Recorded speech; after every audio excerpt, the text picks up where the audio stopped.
ਵਾਹਿਗੁਰੂ ਜੀ ਕਾ ਖਾਲਸਾ ਵਾਹਿਗੁਰੂ ਜੀ ਕੀ ਫਤਿਹ। ਚੱਲ ਰਹੀ ਲੜੀਵਾਰ ਕਥਾ ਦੇ ਵਿੱਚ ਗੁਰੂ ਤੇਗ ਬਹਾਦਰ ਜੀ ਦੀ ਸ਼ਹਾਦਤ ਆਪ ਜੀ ਨੇ ਸਰਵਣ ਕੀਤੀ।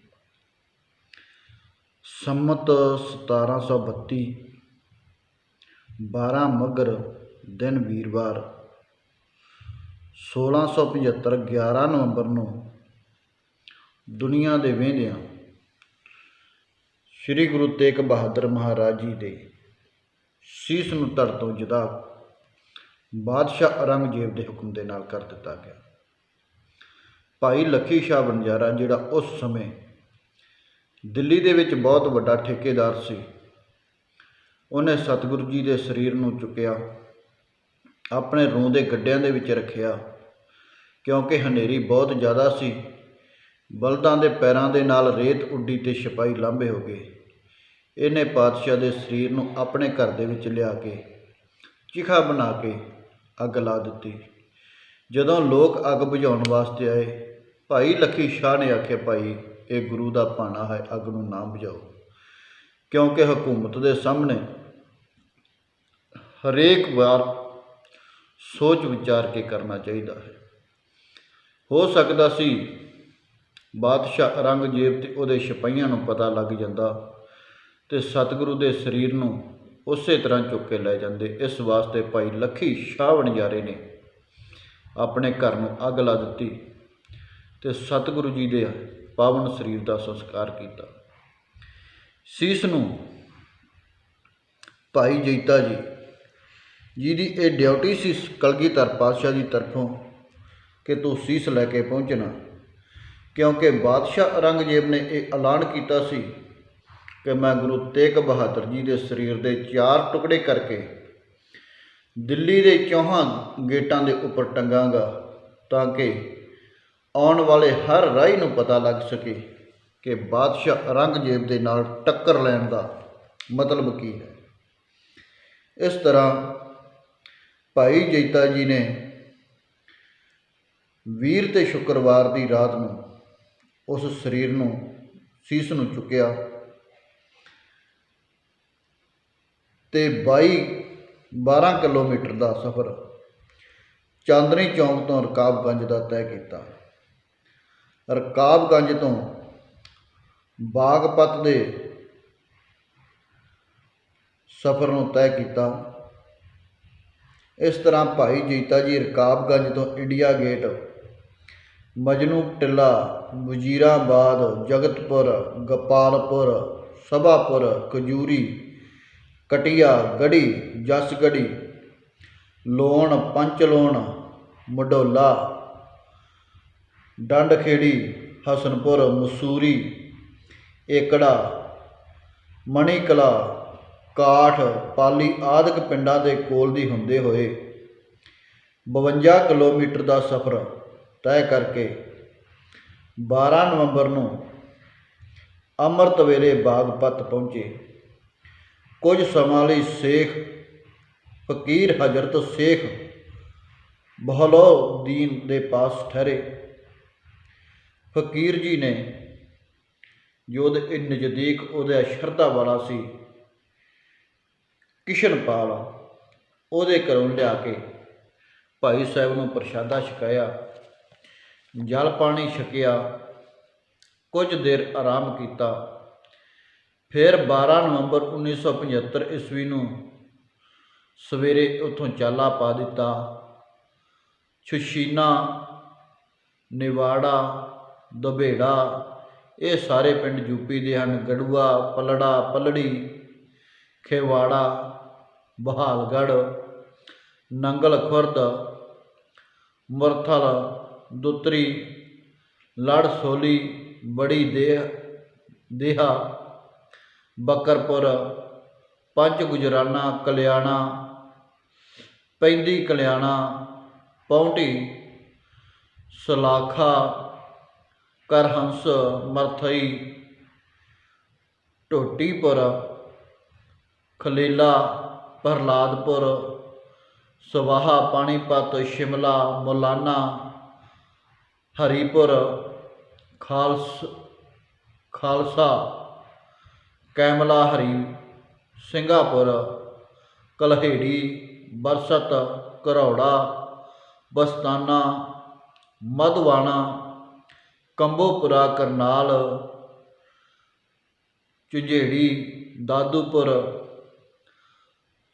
ਸਮ ਗੁਰੂ ਆਦਿ ਪਿੰਡਾਂ ਦੇ ਲਾਗਿਓਂ ਦੀ ਲੰਘ ਕੇ ਜੰਗਲ ਵਿੱਚ ਦੀ 85 ਕਿਲੋਮੀਟਰ ਦਾ ਸਫ਼ਰ ਤੈਅ ਕਰਕੇ ਘਣੀ ਸ਼ਾਮ ਦੇਵੀ ਰਾਮ ਜੀ ਦੇ ਘਰ ਠਹਿਰੇ।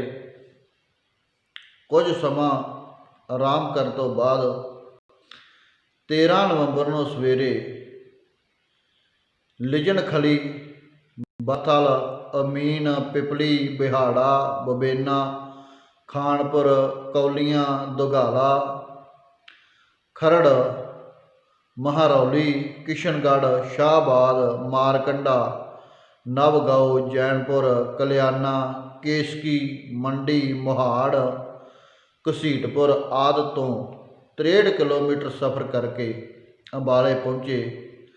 ਰਾਤ ਪੀਰ ਸਾਈਂ ਤੋਂ ਅਕਲ ਸ਼ਾਹ ਨਕਸ਼ਬੰਦੀ ਦੇ ਕੋਲ ਠਹਿਰੇ। ਇਸ ਪੀਰ ਜੀ ਨੇ ਭਾਈ ਰਾਮਦੇਵ ਜੀ ਦੇ ਘਰ ਠਹਿਰਨ ਦਾ ਭਾਈ ਸਾਹਿਬ ਵਾਸਤੇ ਪ੍ਰਬੰਧ ਕੀਤਾ, ਕਿਉਂਕਿ ਉਹਦੇ ਨਾਲ ਪੀਰ ਜੀ ਦਾ ਬੜਾ ਪਿਆਰ ਸੀ। ਉਹਨੂੰ ਪਤਾ ਸੀ ਵੀ ਇਹ ਹਰ ਪੱਖੋਂ ਭਾਈ ਸਾਹਿਬ ਦੀ ਰਕਸ਼ਾ ਕਰੇਗਾ।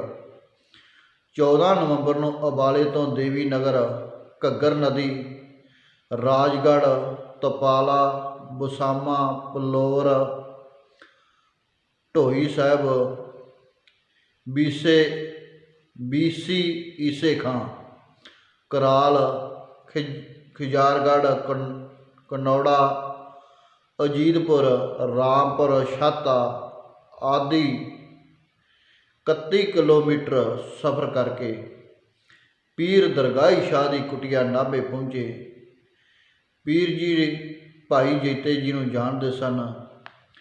ਭਾਈ ਜੈਤਾ ਜੀ ਨੇ ਇੱਥੇ ਆਰਾਮ ਕੀਤਾ। ਪੀਰ ਜੀ ਨੇ ਸਤਿਗੁਰੂ ਦੇ ਸੀਸ ਦਾ ਪਹਿਰਾ ਦਿੱਤਾ। ਜਿਸ ਵਕਤ ਭਾਈ ਜੈਤਾ ਜੀ ਜਾਣ ਲੱਗੇ ਤਾਂ ਪੀਰ ਜੀ ਨੇ ਕਿਹਾ, ਭਾਈ ਜੈਤਿਆ, ਤੇਰਾ ਤੇ ਤੇਰੇ ਗੁਰੂ ਦਾ ਤਾਂ ਸਥਾਨ ਬਣ ਜਾਵੇਗਾ, ਪਰ ਮੈਨੂੰ ਕਿਸੇ ਨੇ ਪੁੱਛਣਾ ਨਹੀਂ। ਉਸ ਵਕਤ ਭਾਈ ਜੈਤੇ ਨੇ ਕਿਹਾ, ਪੀਰ ਜੀ, ਸਾਡਾ ਸਥਾਨ ਬਾਅਦ ਵਿੱਚ ਬਣੇਗਾ, ਤੇਰੀ ਕਬਰ ਪਹਿਲੋਂ ਤਿਆਰ ਹੋ ਜਾਣੀ ਹੈ। ਆਉਂਦੀਆਂ ਜਾਂਦੀਆਂ ਸੰਗਤਾਂ ਤੇਰੇ ਕੋਲ ਰੌਣਕਾਂ ਬਣਾਏ ਰੱਖਣਗੀਆਂ। ਬੇਸ਼ੱਕ ਬਾਅਦ ਦੇ ਵਿੱਚ ਇਸ ਵਰਦਾਨ ਨੂੰ ਕੁਝ ਹੋਰ ਰੂਪ ਦਿੱਤਾ ਗਿਆ, ਪਰ ਅਸਲੀਅਤ ਇਹ ਸੀ।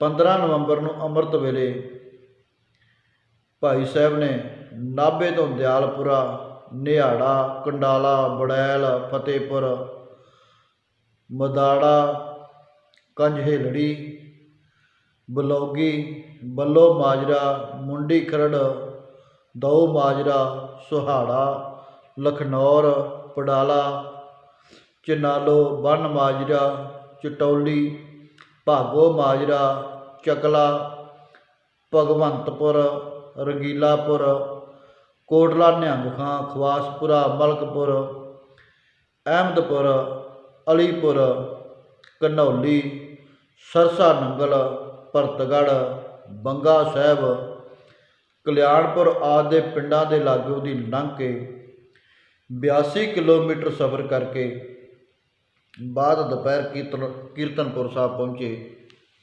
ਇੱਥੋਂ ਸਤਿਗੁਰੂ ਜੀ ਨੂੰ ਸੰਦੇਸ਼ਾ ਭੇਜਿਆ। ਗੁਰੂ ਕਲਗੀਧਰ ਪਾਤਸ਼ਾਹ ਮਹਾਰਾਜ ਪਰਿਵਾਰ ਤੇ ਸੰਗਤ ਦੇ ਸਮੇਤ ਪਾਲਕੀ ਲੈ ਕੇ ਕੀਰਤਨਪੁਰ ਸਾਹਿਬ ਪਹੁੰਚੇ, ਜਿੱਥੇ ਅੱਜ ਕੱਲ੍ਹ ਗੁਰਦੁਆਰਾ ਬਿਬਾਨਸਰ ਸਾਹਿਬ ਹੈ।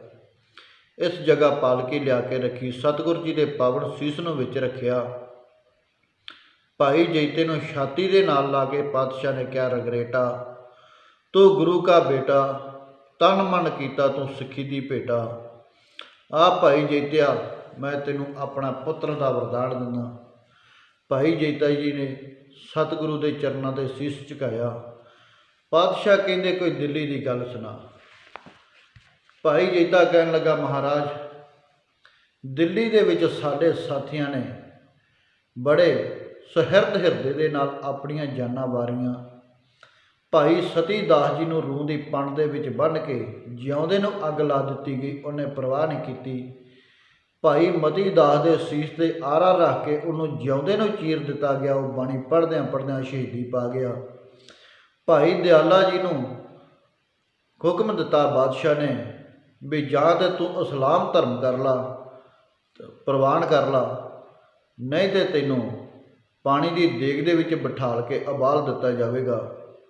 ਭਾਈ ਦਿਆਲਾ ਜੀ ਨੇ ਧਰਮ ਪ੍ਰਵਾਨ ਨਹੀਂ ਕੀਤਾ। ਦੇਗ ਦੇ ਵਿੱਚ ਬਿਠਾ ਕੇ ਇਸਲਾਮ ਦੇ ਕਰਿੰਦਿਆਂ ਨੇ ਆਲੂ ਦੀ ਤਰ੍ਹਾਂ ਉਬਾਲ ਦਿੱਤਾ। ਸੂਰਮਾ ਆਪਣਾ ਸਦਕ ਨਿਭਾ ਗਿਆ। ਪਾਤਸ਼ਾਹ ਕਹਿੰਦੇ ਭਾਈ ਜੇਤਿਆ ਕੋਈ ਹੋਰ ਉੱਥੇ ਸਿੱਖ ਨਹੀਂ ਆਇਆ। ਭਾਈ ਜੇਤਾ ਕਹਿਣ ਲੱਗਾ ਮਹਾਰਾਜ ਸਿੱਖ ਤੇ ਉੱਥੇ ਬਹੁਤ ਹੋਣਗੇ, ਕਿਉਂਕਿ ਇਤਿਹਾਸਕਾਰ ਲਿਖਦੇ ਨੇ ਕਿ 1400 ਸਿੱਖਾਂ ਦੇ ਘਰ ਸੀ ਉਸ ਵਕਤ, ਪਰ ਕੋਈ ਸਾਹਮਣੇ ਨਹੀਂ ਆਇਆ। ਕਿਸੇ ਦੀ ਪਹਿਚਾਣ ਖਾਸ ਨਹੀਂ ਸੀ ਪਾਤਸ਼ਾਹ, ਇਸ ਕਰਕੇ ਕੋਈ ਪਤਾ ਨਹੀਂ ਲੱਗ ਸਕਦਾ ਵੀ ਉੱਥੇ ਕੋਈ ਆਇਆ ਆਪਣਾ ਸੀ ਜਾਂ ਬਗਾਨਾ ਸੀ। ਸਤਿਗੁਰ ਕਹਿੰਦੇ ਜੇਤਿਆ ਹੁਣ ਅਸੀਂ ਜੀਵਨ ਬਦਲ ਦਿਆਂਗੇ। ਅਸੀਂ ਇਹੋ ਜਿਹਾ ਸਿੱਖ ਤਿਆਰ ਕਰਾਂਗੇ ਜਿਹੜਾ ਸੈਂਕੜਿਆਂ ਤੇ ਕੀ ਹਜ਼ਾਰਾਂ ਤੇ ਲੱਖਾਂ ਦੇ ਵਿੱਚ ਵੀ ਇੱਕ ਖਲੋਤਾ ਹੋਵੇਗਾ। ਜੇ ਉਹ ਸੱਚਾ ਸਿੱਖ ਤੇ ਸਾਡੇ ਚਿੰਨ੍ਹਾਂ ਦਾ ਧਾਰਨੀ ਹੋਵੇਗਾ ਉਹ ਪਛਾਣਿਆ ਜਾਵੇਗਾ, ਉਹ ਆਪਣੀ ਹੋਂਦ ਨੂੰ ਛੁਪਾ ਨਹੀਂ ਸਕੇਗਾ। ਇਸ ਤਰ੍ਹਾਂ ਧੰਨ ਗੁਰੂ ਤੇਗ ਬਹਾਦਰ ਜੀ ਦਾ ਸੀਸ ਕੀਰਤਨਪੁਰ ਸਾਹਿਬ ਤੋਂ ਇੱਕ ਨਗਰ ਕੀਰਤਨ ਦੇ ਰੂਪ ਦੇ ਵਿੱਚ ਸ਼੍ਰੀ ਅਨੰਦਪੁਰ ਸਾਹਿਬ ਲਿਆਂਦਾ ਗਿਆ। ਉਸ ਜਗ੍ਹਾ 'ਤੇ ਲਿਆ ਕੇ ਰੱਖਿਆ ਗਿਆ ਜਿੱਥੇ ਅੱਜ ਕੱਲ੍ਹ ਗੁਰਦੁਆਰਾ ਸੀਸ ਮਹਿਲ ਹੈ, ਸੀਸਗੰਜ ਹੈ। ਉਸ ਜਗ੍ਹਾ 'ਤੇ ਲਿਆ ਕੇ ਸੰਸਕਾਰ ਕੀਤਾ ਗਿਆ। ਸੰਗਤਾਂ ਨੂੰ ਭਾਣਾ ਮੰਨਣ ਦਾ ਹੁਕਮ ਦਿੱਤਾ ਗਿਆ, ਉਪਦੇਸ਼ ਦਿੱਤਾ ਗਿਆ ਅਤੇ ਨਾਲ ਦੀ ਨਾਲ ਸਤਿਗੁਰੂ ਨੇ ਕਿਹਾ ਖਾਲਸਾ ਜੀ ਹੁਣ ਅਸੀਂ ਇੱਕ ਨਵਾਂ ਆਰੰਭ ਕਰਾਂਗੇ ਜਿਹਦੇ ਬਾਰੇ ਅੱਜ ਤੋਂ ਵਿਚਾਰ ਸ਼ੁਰੂ ਹੋ ਜਾਵੇਗੀ। ਉਹ ਇਸ਼ਾਰਾ ਸੀ ਖਾਲਸਾ ਪੰਥ ਦੇ ਸਾਜਣਾ ਵੱਲ।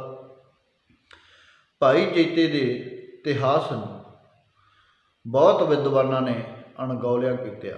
ਇਸ ਵਾਸਤੇ ਇਹ ਐਪੀਸੋਡ ਇਕੱਲਾ ਭਾਈ ਜੇਤੇ ਦੇ ਜੀਵਨ 'ਤੇ ਸੀ ਵੀ ਕਿਸ ਤਰ੍ਹਾਂ ਉਹਨਾਂ ਨੇ ਕਠਿਨਾਈਆਂ ਝੱਲ ਕੇ 4 ਦਿਨ ਦਾ ਰਸਤਾ ਕਠਿਨਾਈ ਦੇ ਵਿੱਚ ਤੈਅ ਕੀਤਾ ਅਤੇ ਗੁਰੂ ਜੀ ਦੀ ਪਾਵਨ ਅਮਾਨਤ ਨੂੰ ਧੰਨ ਗੁਰੂ ਗੋਬਿੰਦ ਸਿੰਘ ਮਹਾਰਾਜ ਤੱਕ ਪਹੁੰਚਾਇਆ।